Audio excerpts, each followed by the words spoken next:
During World War II, the German military created an aircraft unlike anything seen before, the Messerschmitt Me 323 Gigant, Giant. It was the largest land-based transport aircraft of the entire war.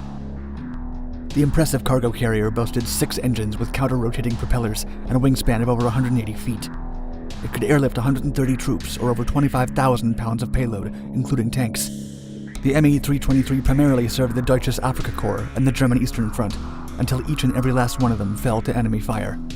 Today, only one complete wreck exists, but it is in a place few can reach.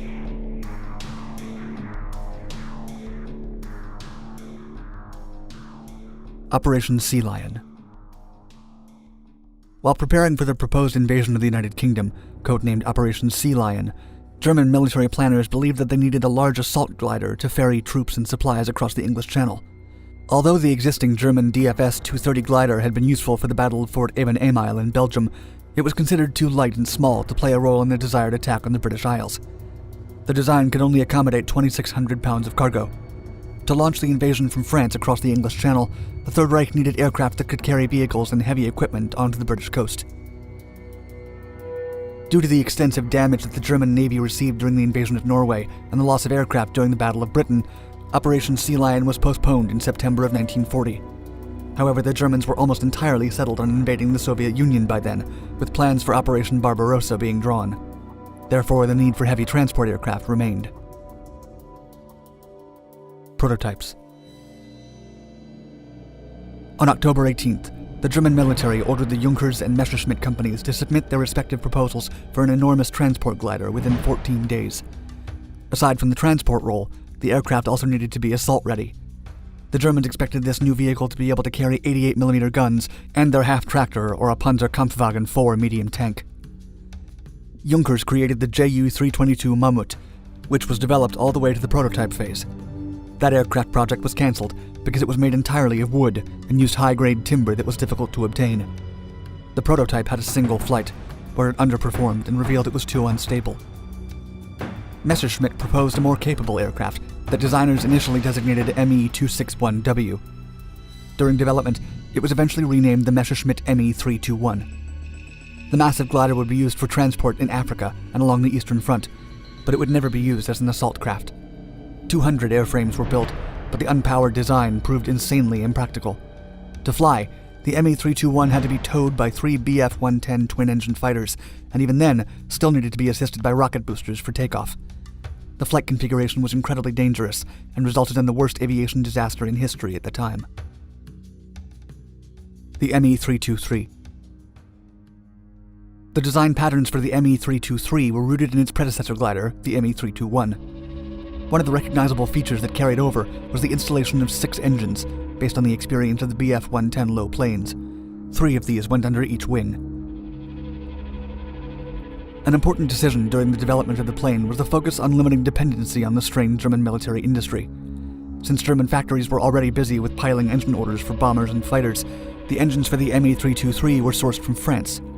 By then, the French were under German governance, so the aircraft were fitted with Gnome-Rhone radial engines. The first Me-323 aircraft were slow and not as responsive as intended. Work had to be carried out on the wheeled landing system and on the defensive armament without significantly affecting the fuselage. The original Me-321 glider design had only incorporated a disposable undercarriage that dropped off the plane as it climbed airborne. Once completed, the Messerschmitt 323 could be compared to a flying whale. It could carry 100 soldiers inside, or a tank, or a giant caliber cannon, or even medical patients with staff and machinery. The payload could go up to 12 tons. However, carrying this maximum weight required the use of the Walter HWK 109-500 for Starthilfe rocket-assisted takeoff. The fuselage was held up by steel tubes while the wings were made of fabric-lined wood. The wood was used to reduce the overall weight. The aircraft counted on multiple 7.92mm caliber guns or 13mm MG-131 machine guns, depending on the model. Despite this defensive armament, the plane was not agile at all and was therefore vulnerable to enemy attacks. Throughout production, several different models were developed.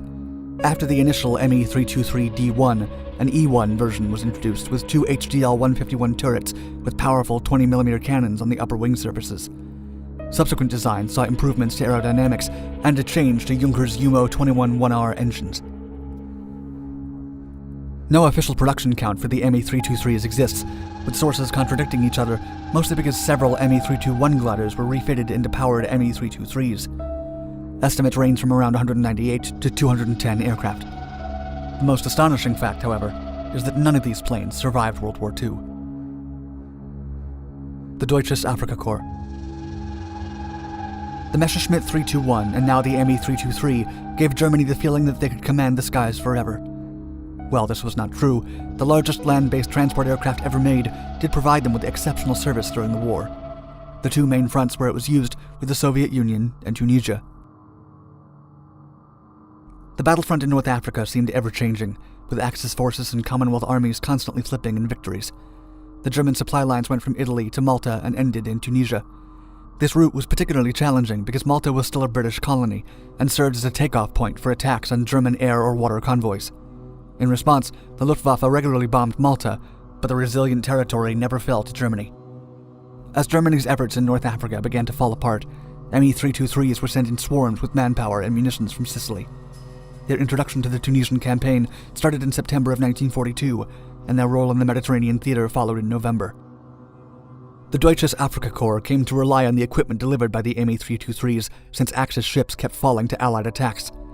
Adolf Hitler insisted on reinforcing and supporting his African army despite clear signs that the Tunisia campaign would mark an Allied victory. Unfortunately for the Germans, the glacial speed of the Me-323 led them to the same bitter fate of their Me-321 gliders. British fighters took them down like flies, even when the Me-323s were protected by escorts. The massive size of the aircraft led to its eventual downfall, as it impeded pilots from carrying out maneuvers to avoid enemy fire. Although the large wood and steel combination made for a sturdy body that could withstand considerable enemy fire, the long travel times meant that the aircraft was exposed for too long. The aircraft machine guns and cannons were effective countermeasures to a certain degree. They were limited to short range, and aiming was not always the easiest thing to do. The Mediterranean Sea absorbed many of the humongous German transport planes that tried to cross it. Even though vessels had proven to be too vulnerable to British and Allied fire, the Me-323 proved to be even more at risk of defeat from air-to-air fire. Estimates point out that around 15,000 metric tons of military equipment were delivered to Tunis and the Bizerta port between the end of 1942 and April of 1943, with approximately 1,200 trips from Italy to Tunisia. Some of the machinery delivered included over 300 trucks, more than 200 medium-sized guns, over 300 light guns, and around 100 ground combat vehicles. The destruction of the North Africa fleet. The Holy Thursday massacre came soon after the Palm Sunday massacre, where the Axis powers lost between 123 and 157 Junkers Ju-52s. The sequence of events marked a significant loss of Messerschmitt Me-323s on April 22, 1943. A fleet of 27 of these land-based transport planes were successfully intercepted by Allied fighter planes. The German Air Force was trying to resupply the Tunisia effort by sending fuel-loaded transports in a few fighter planes across the Mediterranean. The formation of Me-323s was in the company of Ju-52s and some other aircraft, but halfway through the journey from Sicily, the Me-323s set a course for Cape Bon against the original orders they received. To this day, it's unknown why exactly the group leader opted for the change in route. The majority of the escorting fighting aircraft remained by the side of the Ju-52s. Rather than the initial 104 protectors, the large group of Me-323s was left with only 36 fighter companions.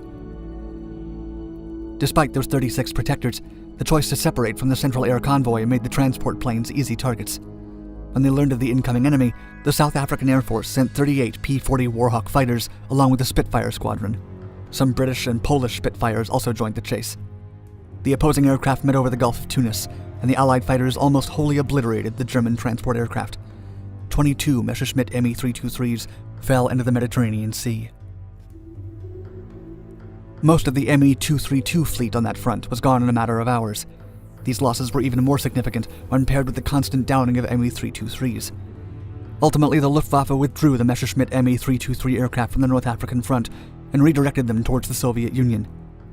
Although this was considered a prudent strategic move, considering that Northern Africa would soon entirely be claimed by the Allies, it was perhaps done too late and with much of their aircraft force depleted.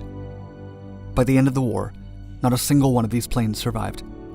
The Luftwaffe Museum der Bundeswehr hosts only a wing spar from one of them in its permanent collection. The most complete wreck known to exist was found in 2012 in the Mediterranean Sea by La Maddalena. The rusting giant had been downed by a British Brau fighter in July of 1943 while on its way to Pistoia. Now covered in algae and coral, the last Messerschmitt Me 323 is decaying slowly underwater.